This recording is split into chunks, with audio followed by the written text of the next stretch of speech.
M23 rebel leader denies Rwanda backing. Corneille Nangaa, the leader of the M23 rebel group in the Democratic Republic of Congo, DRC, has vehemently denied accusations that Rwanda is backing their operations. Nangaa claims that these allegations are merely Kinshasa propaganda aimed at diverting attention from the government's bad governance. Nangaa emphasized that the M23 fighters are Congolese, not Rwandan, despite some of them speaking the same language. Watch this. We are fighting for the noble reason we don't have a country. There is a risk that even we lose the country. We are fighting for Congo people, and our cause is for Congo people. We want Congolese people, refugees, to come down, to come home, back home. We want Congolese to have food. We need Congolese children to go to school. Our vision is named from a failed state to a modern state to make Congo a business land. The main important message is I say that we are in Goma.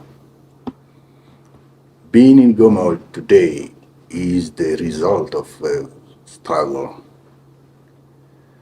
And our struggle is indeed as a reason. We are people determined and engaged to move forward. And they say we are in Goma, we find a lot of emergency problems, like water, lack of water, electricity, communication, they cut everything. But also we found a situation when it is like when we reach after the war, it means you have whatever is not needed to be seen. And this emergency we are dealing with now, and we have started stabilizing the situation. Our struggle as an objective. Our objective is to go to Kinshasa because we have a vision for the people of DRC.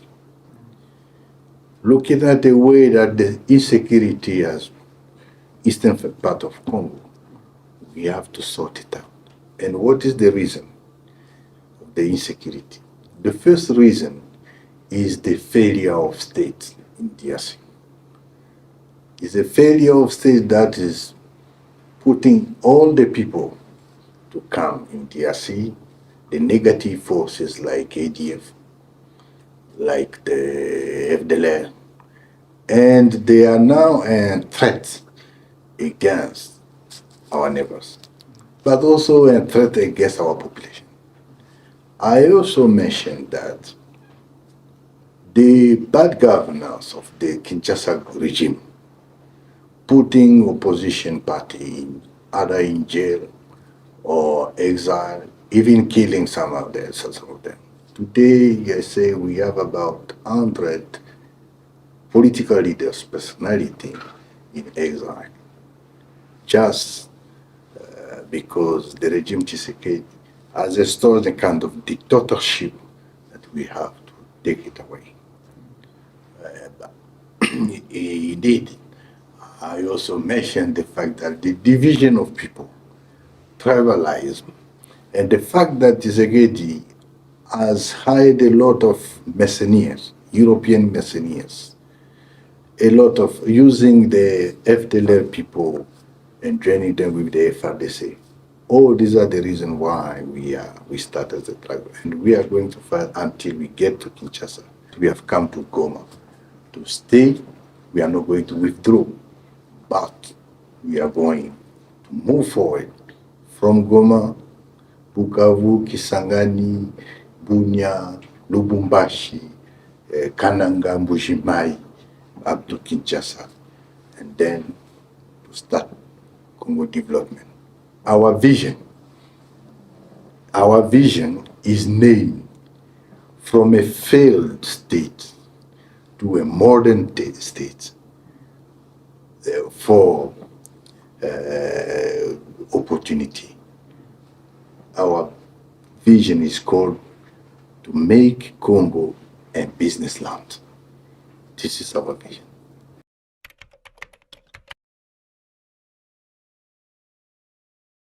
I feel like it was a mistake, and I assume I know that I'm the one who created the devil, and I'm the one who's going to defeat them, to defeat him. I assume, but I know that I have to correct. This is one of the reasons why we are fighting.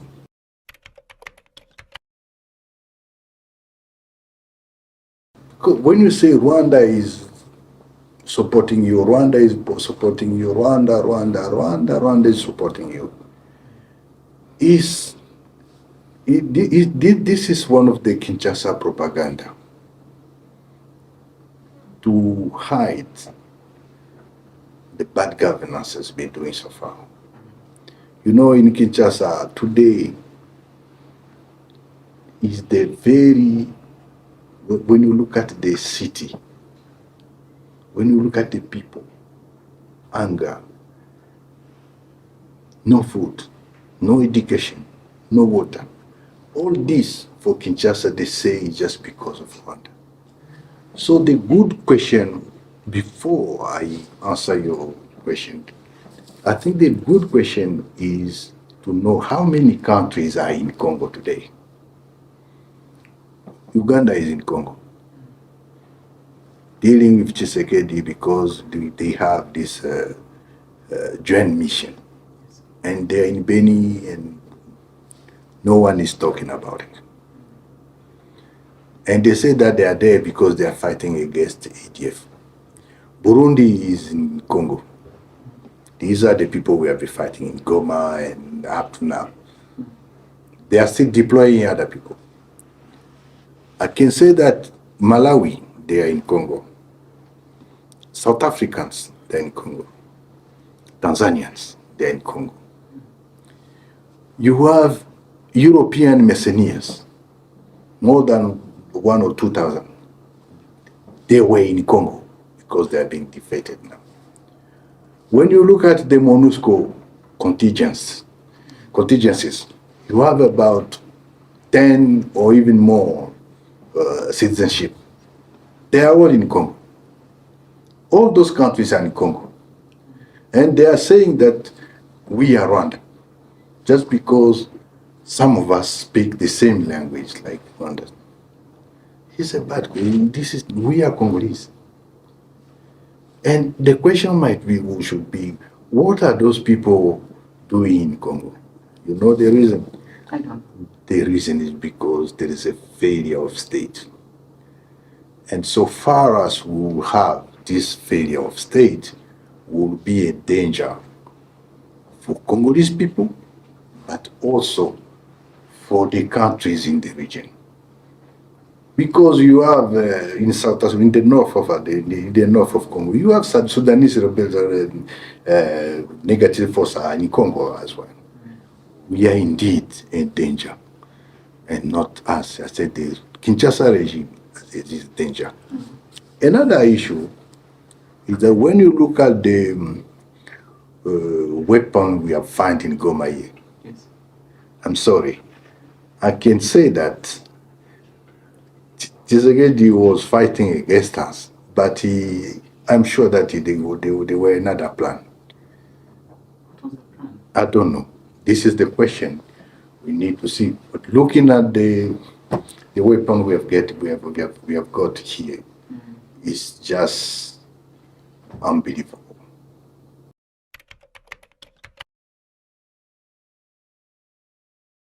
We are going to struggle. We are fighting for the noble reason, and we have the reason to fight. The reason is that we don't have a country. There is a risk that even we lose the country. We are fighting for Congo people, and our cause is for Congo people. We want Congolese people, refugees, to come down, to come home, back home. We want Congolese to have food, like you in your country you do. We need Congolese children to go to school and go to school. We need to have health care and so on. You in your country you have roads. In my country, once you reach the border, no road anymore. So are we going to continue like this? No state, failure of state, we will be in danger, even against you guys. So this is what we are to create the state and to give good life. Living together between communities, no exclusion, no discriminations. Those are the things that have pushed us to fight. And we are going to do from here to the west, mean to Kinshasa, to liberate all the country against this man.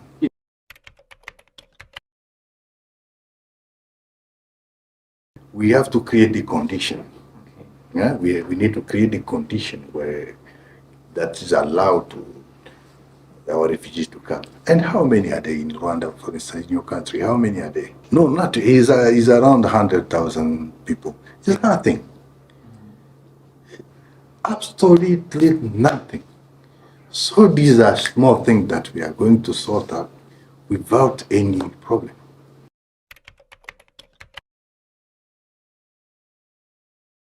You are right to talk about ideology, because it is no good to fix ourselves on people.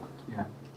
Those people who made this genocide issue in 1994, I think many of them are already old people.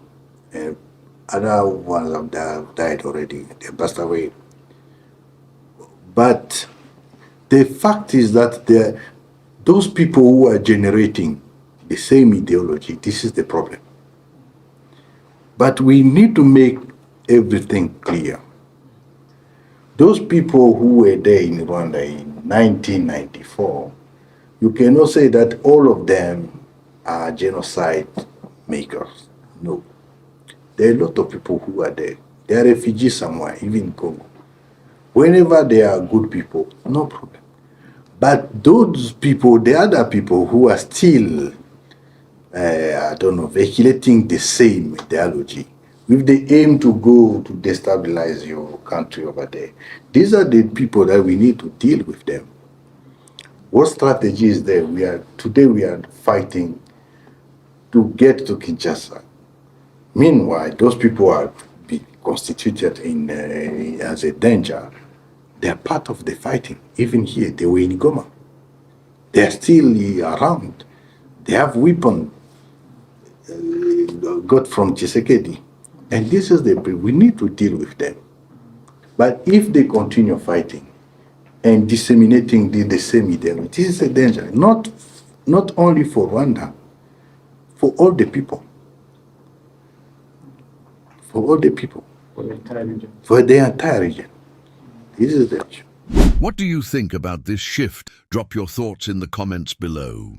If you found this video informative, don't forget to give it a thumbs up, subscribe, and hit that notification bell so you never miss an update on the stories that shape our world. This is Adaka Africa, bringing you the geopolitics you need to know. See you in the next one.